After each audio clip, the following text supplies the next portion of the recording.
El tema que vamos a ver a continuación es patología del pelo, ¿no?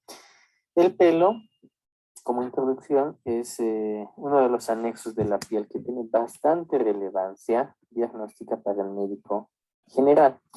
Y esto es muy importante porque van a ver que existen múltiples trastornos del pelo. Nos van a ayudar a diagnosticar distintos tipos de patologías, incluso sistémicas, ¿ya? El pelo cubre casi toda la superficie corporal, ¿no? El único lugar donde no va a haber folículos pilosos son en las palmas de las manos, planta de los pies y en los labios, ¿no? En cuanto a las funciones, el pelo tiene una función de protección en contra de los elementos externos, ¿no? Entonces, es una de las principales funciones del pelo, protegernos de agentes externos, ¿no? Que pueden producir daño sobre nuestra piel. Luego, otra función es la dispersión de productos provenientes de las glándulas sebáceas. Entonces, forma como una barrera y hace que se limite la secreción sebácea, se limite en ciertas áreas para que no lastime en nuestra piel también. Funciones sensitivas. Es muy importante esto de que el folículo piloso tiene una función sensitiva. Nos ayuda a percibir sensaciones. Tiene una función junto al sentido del tacto, ¿no? Nos permite percibir las sensaciones, tanto de calor como de frío principalmente. Tiene una importancia psicosocial, ¿no? No es lo mismo una persona que no tenga cabellitos, que sea calvo, a una persona que tenga una cabellera frondosa, ¿no? Entonces, psicológicamente, hasta la autoestima influye bastante esto de la presencia de los folículos pilosos, ¿no?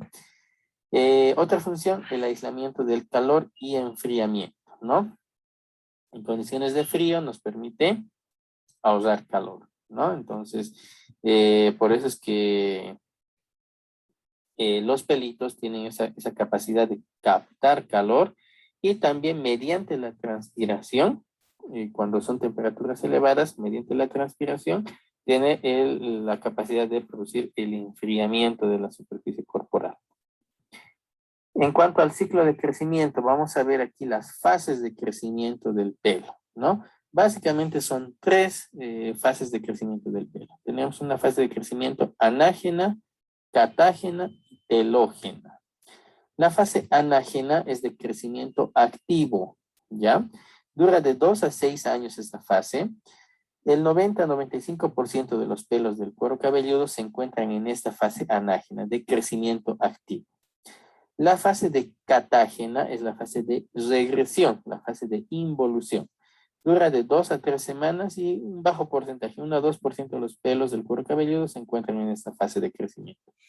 Y la fase de telógena es la fase en reposo, la fase estacionaria. Dura de 2 a 3 meses y un 10 a 15% de los pelos del cuero cabelludo se encuentran en esta fase, ¿no? Entonces, no olviden estas tres fases de crecimiento del pelo, ¿ya? Alteraciones estructurales del cabello. Estas alteraciones estructurales son conocidas también con el nombre de displasias pilosas o tricodistrofias. Responden a alteraciones de la molécula de queratina. Como saben, tanto el pelo y la uña son bastante abundantes en queratina. En cuanto a la clasificación de estas alteraciones estructurales, pueden ser congénitas y adquiridas. Las alteraciones estructurales congénitas es lo que vamos a ver primeramente. Vamos a ver el moniletrix, que es llamado también como cabello arrosariado, como rosario. Viene del vocablo monile, que significa collar, y trix, pelo, ¿no? Entonces, por eso se llama moniletrix, ¿no? Cabello arrosariado, como collar o como rosario. Es un desorden displásico caracterizado por fragilidad de los mismos pelos y pequeñas pápulas, y se puede acompañar de pequeñas pápulas foliculares, ¿no? Vamos a ver en la imagen lo que es este desorden displásico. Hay una variación regular del espesor del tallo piloso, dándole un aspecto arrosariado, es decir, al ser irregular el espesor del tallo piloso va a haber lugares más estrechos y otros lugares más dilatados. tiene tendencia a romperse prematuramente en las puntas, donde es más delgado. Es un patrón hereditario autosómico dominante. Los pacientes que tienen este Moniletrix, todas las generaciones van a tener este desorden a nivel del folículo piloso, ¿no? Por eso es que es autosómico dominante. Y aquí vemos en imágenes, de lejos, en la primera imagen, lo que es de lejos este Moniletrix, como pueden ver ese aspecto arrosariado de los cabellitos. Y aquí, mediante la tricoscopía, en la segunda imagen, pueden ver donde está la flechita, ¿no? Hay un lugar estrecho, ¿no? Estrechado y posteriormente dilatado. Como pueden ver, este pelito tiene como el aspecto de un collar, como de un rosario. Entonces, esa es la manera de reconocer el Moniletrix, ¿no? Áreas estrechas, áreas dilatadas. Estrecho, dilatado. Estrecho, dilatado, ¿no? Entonces, ese aspecto es importante que lo tomen en cuenta. Otro desorden, el pili-torti. El pili-torti, llamado también cabello retorcido, es un pelo aplanado y girado sobre su propio eje, ¿no? Entonces, sobre su propio eje está retorcido, por eso se llama cabello retorcido pili-torti. Están rotados a intervalos irregulares a 180 grados sobre su propio eje, ¿no? De igual manera es autosómica dominante. Es normal en el nacimiento y gradualmente es reemplazado por pelos rotados entre el tercer mes y el segundo año de vida. Entonces, los pacientes que tienen eso no nacen con el pili-torti, sino que el pili-torti se va a dar lugar entre el tercer mes de vida hasta los 2 años de vida, empieza a desarrollarse, ¿no? Los pelos afectados son frágiles y se fracturan a 4 a 6 centímetros del cuero cabelludo. Y aquí vemos imagen de lo que es el pili-torti, ¿no? No van a confundir con el cabello arrosariado, ¿no? El pili-torti está retorcido, ¿no? Como si exprimieran una ropa. Cuando lavan la ropa, exprimen, ¿no? La ropa. De igual manera, el pili-torti está retorcido sobre su propio eje, ¿no? Y aquí en la tricoscopía pueden ver a gran detalle cómo está retorcido el cabello sobre su propio eje. Y el aspecto macroscópico de lejos es que se ve así es el pelito, ¿no? Como la imagen central. Otro desorden, tricorexis invaginada. La tricorexis invaginada es llamada también cabellos en bambú, debido a que tiene ese aspecto como el bambú, como pueden ver en la imagen un bambú, pueden ver que tiene ese aspecto el cabellito. En la segunda imagen pueden ver en la tricoscopía, que es una invaginación. Pueden ver aquí está metido una parte y sobre una área sobresalida, ¿no? Hay deformaciones cóncavas del tallo que recuerda al bambú, ¿no? Entonces, ese es el aspecto de la tricorexis invaginal, ¿no? Cuidado en su examen, entre de esa manera, ¿no? La invaginación se produce con fracturas transversales, ¿no? Se va fracturando de forma transversal, por eso es que se produce la invaginación. Pueden ocurrir de forma traumática sobre pelos normales o ser congénita, ¿no? En algunos casos es adquirida. En la mayoría de los casos es congénita, ¿no? Es característico del síndrome de Netherton, ¿no? Que es una genodermatosis, que eso no es un tema que lo llevamos en el pregrado, ¿no? La tricodistrofia. La tricodistrofia tiene el aspecto de cola de tigre, ¿no? Los cabellos son acintados, ¿no? Como cintas, como la cola del tigre. En esta primera imagen pueden ver a gran detalle lo que es el cabellito con varias áreas oscuras que es como si fuera acintado el cabello, ¿no? Están aplastados o aplanados y son muy quebradizos, ¿no? Sufren fracturas limpias denominadas tricosquisis, ¿no? Entonces, la fractura de estos cabellitos es bastante limpia, ¿no? Casi recta, ¿no? Bueno, la fragilidad se debe al bajo contenido en aminoácidos azufrados, sobre todo la cistina, ¿no? Entonces hay una deficiencia congénita de cistina, principalmente, que hace que se produzca la tricodistrofia. Se presentan como bandas pareciéndose a la cola del tigre. Como pueden ver aquí las bandas oscuras, que es el pelo acintado y aplanado, que da el aspecto de cola de tigre.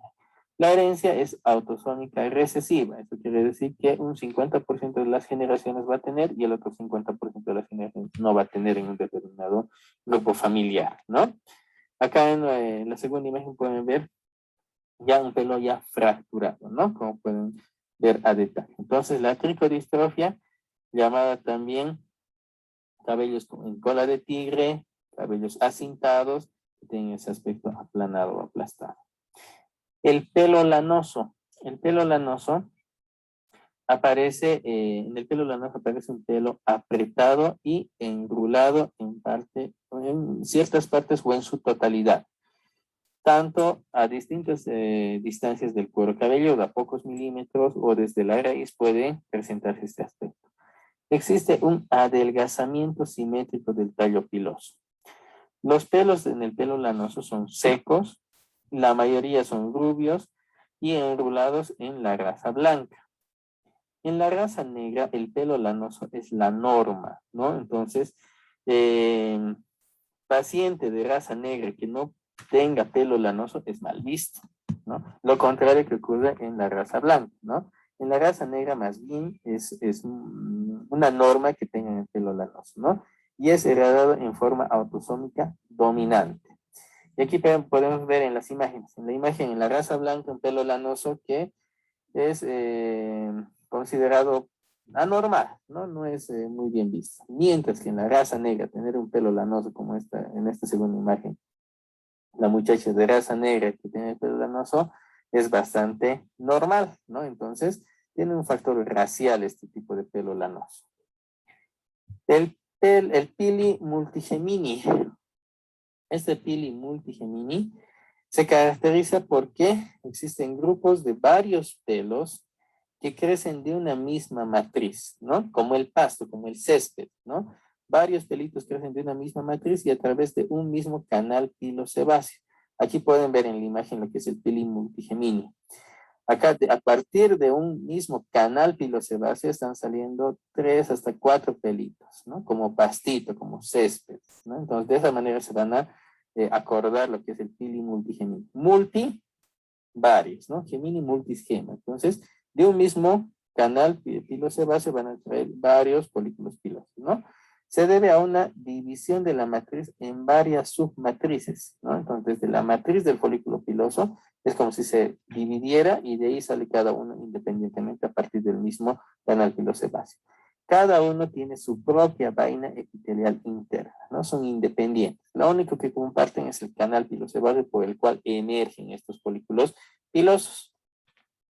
Acá vemos en imágenes cómo se ve macroscópicamente el pili multigemini como grupos de cabellitos. Aquí a detalle de un mismo canal están saliendo 3 pelitos y aquí en varias áreas demarcadas en redonditos pueden ver varios pelitos que van saliendo a partir del mismo canal pilosebáceo. Entonces, para que se acuerden, es como el césped. De un mismo lugar salen varios pelitos, ¿no? Alteraciones estructurales adquiridas. Hasta aquí hemos visto todas las congénitas. Las adquiridas son aquellas que se desarrollan a lo largo de la vida y pueden ser ocasionadas por diversas causas. Existen causas internas y externas. Las causas internas se deben a deficiencias nutricionales, ¿no? Como un principal factor. Trastornos endocrinos, como en el hipertiroidismo o hipotiroidismo, y por anemias. Dentro de las causas externas están factores climatológicos, factores mecánicos y factores físicos.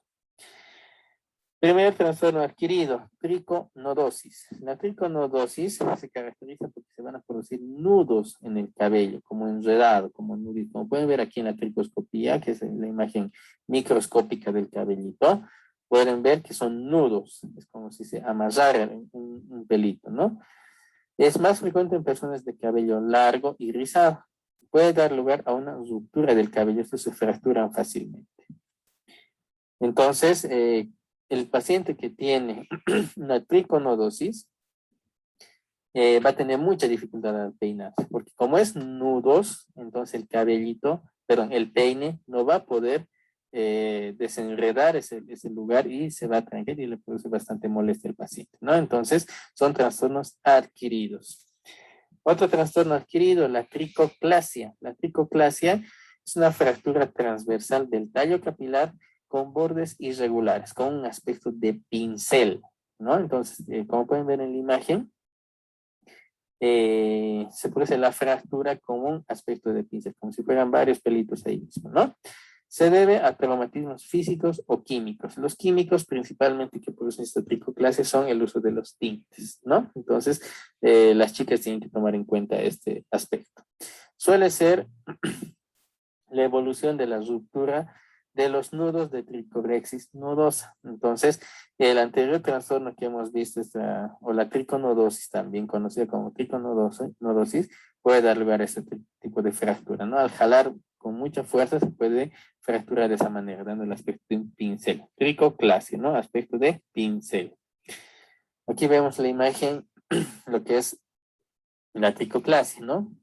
Como varios mechones de pelos, ¿no? El mismo pelo se va fracturando, dando el aspecto de pincel o de brocha en algunas cosas. En algunas revisiones le dan el aspecto llaman como aspecto de brocha o de pincel, ¿no? Siguiente trastorno, la tricorexis nodosa, se caracteriza porque son nudos en el tallo capilar. Entonces, similar a la triconodosis, ¿no? Se debe normalmente a agresiones externas, entre estas decoloraciones frecuentes, ¿no? Las personas que se tiñen y decoloran el cabello, cambian de color del cabello, se puede producir esto. Y por cepillado intenso, ¿no? Hay muchas personas, mujeres más que todo, que tienen el hábito de peinarse continuamente y esto puede dar lugar a que se pueda hacer un nudo, ¿no? El aspecto de esta tricorexis nudosa, van a ver como varios puntitos, como si fuera una pediculosis, ¿no? Como si fueran piojos en la cabeza, o caspa incluso. Pueden ver que se forma ahí como varios puntitos en el cabello, que son los nudos que se producen en el pelo. Entonces, al peinarse se puede producir la fractura de esto, ¿no? La tricoptilosis. La tricoptilosis se caracteriza por una fractura longitudinal en el extremo distal del tallo capilar, ¿no? Esto se conoce como puntas abiertas. La tricoptilosis o puntas abiertas se puede dividir en 2 o 3 partes, ¿no? Es más frecuente en cabellos largos con alteraciones como el pili torti, la tricotilomanía o zonas con dermatitis crónicas, ¿no? Las dermatitis seborreicas principalmente, que son de carácter crónico. Entonces, esto es a lo que comúnmente le llaman a algunas personas, hemos escuchado anteriormente, que le llaman, se me está picando el pelo, ¿no? O cuando dicen, no, no me toques la punta del cabello, se me va a picar. Entonces, eso es la tricoptilosis. Es cuando comúnmente le llaman, se les pica el pelo, es porque las puntas se les va partiendo, ¿no? Esto también tiene relación con los productos químicos, ¿no? Con los tintes. Se ve con mucha frecuencia que se vaya produciendo la apertura de las puntas de los cabellos. El pelo en bayoneta, siguiente trastorno, es un afinamiento del extremo distal del tallo piloso y se localiza fundamentalmente en la coronilla, ¿no? Está acompañada de alteraciones del cuero cabelludo como la seborrea y la pitiriasis capitis, ¿no? Que es conocida como la caspa, ¿no? Entonces, este afinamiento distal hace que sea mucho más delgado la punta del cabellito, da ese aspecto de pelo en bayoneta. La tricomalacia. La tricomalacia se caracteriza porque van a aparecer placas alopécicas que se caracterizan con cabellos muy deformados y con la raíz retorcida. Se relaciona con la tracción constante del tallo piloso. Y las causas de esta tricomalacia pueden ser los peinados intensos y la tricotilomanía. La tricotilomanía deben saber que es el hábito impulsivo de traccionarse los cabellitos, que lo vamos a ver también más adelante. El pelo enfundado, otro trastorno. El pelo enfundado son tallos capilares que están envueltos por una especie de funda. Esta funda está constituida por un material blanquecino que se puede deslizar por el tallo, ¿no? Como una cubierta, como una funda, como una cobertura a nivel del pelito, ¿no? Este puede ser interno o externo. Interno se caracteriza por restos de vainas foliculares o escamas, ¿no? Está constituido por eso. Y externo está constituido por depósitos de cosméticos o incluso bacterias, ¿no? Entonces son características que dan lugar al pelo enfundado. Y en la imagen pueden ver como una funda que se va formando alrededor del pelo, ¿no? Alteraciones del color del cabello. Básicamente vamos a ver dos trastornos del color del cabello. Primeramente, el encanecimiento. El encanecimiento se refiere a que el pelito, el folículo piloso, va a perder la cantidad de melanocitos que producen la melanina y al no existir estos melanocitos a nivel del folículo piloso, va a dar lugar al que el cabello crezca sin color, sin pigmento, y eso da lugar a las canas, ¿no? Y el otro trastorno del color del cabello es la poliosis. Como pueden ver en la imagen, la poliosis es la presencia de un mechón de pelo blanco, principalmente localizada en la región medio frontal. En el tema de discromías, hemos visto lo que es el piebaldismo, que se caracteriza por poliosis medio frontal, ¿no ven? Entonces, un mechón de pelo blanco a nivel medio frontal, ¿no? Entonces, eso es la poliosis. Esta poliosis puede acompañarse de encanecimiento de cejas y pestañas incluso, ¿no? Alteraciones del cuero cabelludo. Dentro de las alteraciones del cuero cabelludo vamos a hacer referencia a las alopecias. Las alopecias se caracterizan por una pérdida de la densidad o ausencia de pelos en cualquier parte de la superficie corporal, principalmente en el cuero cabelludo, ¿no? Estas pueden ser cicatrizal o no cicatrizal y pueden ser difusas o en placas, ¿no? Cuando es una alopecia no cicatrizal difusa, en primer lugar se habla de la alopecia androgenética, que es predominante de los varones, que se debe a un desorden hormonal. Luego tenemos el efluvio telógeno. El efluvio es la detención del crecimiento del pelo en una de sus fases de crecimiento. Principalmente puede ser anágeno y telógeno, ¿ya? Puede ser debido a fármacos y enfermedades sistémicas como el lupus eritematoso sistémico, por ejemplo. Cicatrizal. La alopecia cicatrizal en placas pueden ser traumáticas, como la tricotilomanía, puede deberse a neoplasias congénitas principalmente, a procesos infecciosos como la pitiriasis capitis, la foliculitis, dermatosis inflamatorias crónicas como el líquen o la pseudopelada de Broca, que son patologías que no lo vamos a ver en este tema, ¿no? Pero es solamente para que conozcan las causas que pueden producir alopecias en placas. Y las alopecias no cicatrizales en placas está la alopecia areata y los traumatismos. Dentro de las alopecias difusas no cicatrizales, en primer lugar vamos a ver la alopecia androgenética, que eminentemente se presenta en el varón, ¿no? Tiene un carácter genético hereditario. Las personas que tienen este tipo de alopecia pueden empezar a tempranas edades, 18, 20 años, con la pérdida del cabello. ¿Y dónde van a iniciar esta caída del cabello? En la parte frontal. Como saben, los varones tienen un tipo de implante capilar tipo androide, ¿no? En la alopecia androgenética, las entradas de las regiones frontales se van a ir pronunciando poco a poco, va avanzando de adelante hacia atrás en los costados, pueden ver, y va progresando, y el otro lugar donde empieza es en la región medio occipital. En la región medio occipital, entonces va progresando hacia adelante, y el paciente queda solamente con cabellos en las regiones temporales y occipital, en la parte de atrás, ¿no? Eso es lo que es la alopecia androgenética. Eso se debe a que existe un desorden hormonal en el cual predominan los antiandrógenos en los folículos pilosos y hace que no se madure el cabellito y se vaya desprendiendo progresivamente. Existe un tipo de alopecia androgenética de patrón femenino, que principalmente empieza en la región frontal y parietal principalmente, ¿no?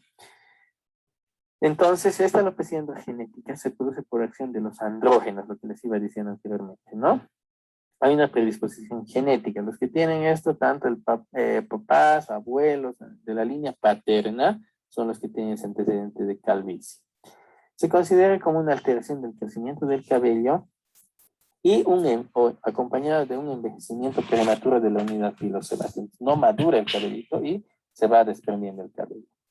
En cuanto a la patogénesis, existen factores hormonales y genéticos en la cual la testosterona es convertida por la enzima 5-alfa reductasa en dihidrotestosterona, ¿no? Entonces, esta dihidrotestosterona es la que se va acumulando en los folículos pilosos y hace que se produzca la caída del cabello. En cuanto a la clasificación, en el varón se maneja la clasificación de Hamilton, en la cual existen 5 etapas, 5 fases. En la primera fase se va adentrando en las partes frontales, ¿no? En una segunda fase pueden ver que hay un mayor pronunciamiento de la pérdida de cabello en la parte frontal, va avanzando en la región parietal, región occipital, y el paciente queda solamente con cabellos en las regiones temporales. En la mujer, el patrón femenino, se maneja la clasificación de Ludwig modificada, ¿no? Existe el estadio 0, 1, 2 y 3, ¿no?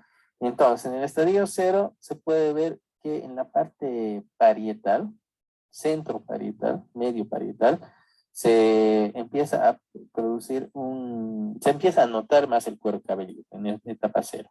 En el estadio 1 ya pueden ver que hay una pérdida de cabello, ya se nota más el cuero cabelludo. En la etapa 2 va progresando mucho más y en la etapa 3 ya es mucho más notorio la presencia de la alopecia, ¿no? El cuero cabelludo es bastante notorio y ya está despoblado de folículos pilosos, ¿no? Entonces, como pueden ver acá, cómo va progresando en la región medio parietal y frontal, cómo van perdiendo los cabellitos en el patrón femenino. Luego vamos a ver las alopecias en placas no cicatrizales, como la alopecia areata, que es una de las formas de alopecia más frecuentes en la consulta externa de dermatología.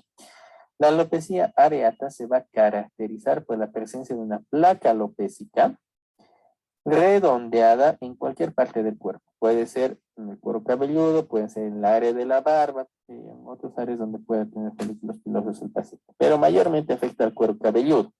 Como pueden ver en la imagen, aquí pueden ver una placa alopécica redondeada, bien delimitada, como una moneda, ¿verdad? Bien delimitada, en la cual no hay folículos pilosos, ¿no?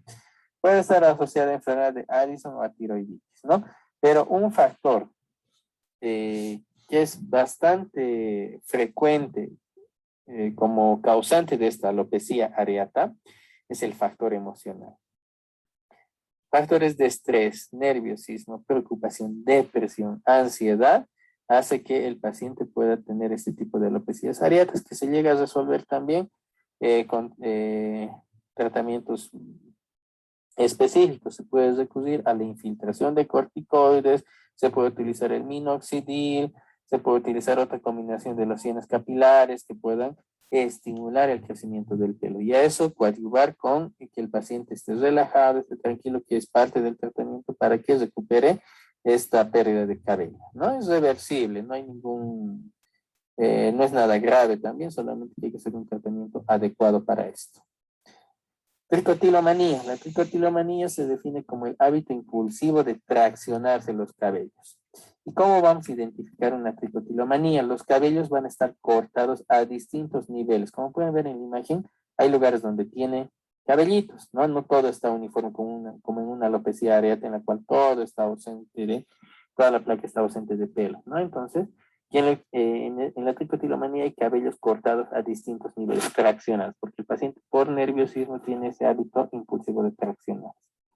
La tricofagia, otro desorden psicológico o psiquiátrico, por decirlo así, es el hábito de comer cabellitos, ¿no? Entonces hay personas que tienen ese hábito de comerse los cabellos por nervios, por estrés, están comiendo, a veces involuntariamente están comiendo cabellitos y esto puede conllevar a que pueda producir obstrucciones intestinales incluso, ¿no? Entonces, es importante que el tratamiento sea tanto por la parte dermatológica como por la parte psiquiátrica de estos dos trastornos, tanto tricotilomanía como la tricofagia. La alopecia por tracción. Esta alopecia por tracción es producida por un peinado inapropiado, ¿no? Que hace que se estire el pelo con fuerza. Más que todo las mujeres tienen el hábito de peinarse del cabello con cola, por decirlo, ¿no? Entonces, al traccionarse los cabellos constantemente y no cambiar de peinado también, hace que se debilite el folículo piloso y se vaya desprendiendo. Como pueden ver en la imagen, las partes afectadas son las regiones temporales principalmente, porque se jalan tanto los cabellitos al peinarse y se hacen la colita y en el cabello, hace que se traccione la parte de los costados y se empieza a producir el desprendimiento de los cabellos, ¿no? Puede haber alopecia en placas y pelos rotos también a distintos niveles. La distribución de este tipo de alopecia por tracción es bilateral. Ambas regiones temporales están comprometidas. Si el mecanismo de tracción cesa, si deja de traccionarse la paciente o el paciente cabellito, la alopecia se recupera, ¿no? Entonces, esa es la principal recomendación para este tipo de alopecia por tracción, ¿no? Y con esto terminamos el tema de trastornos del pelo, ¿no?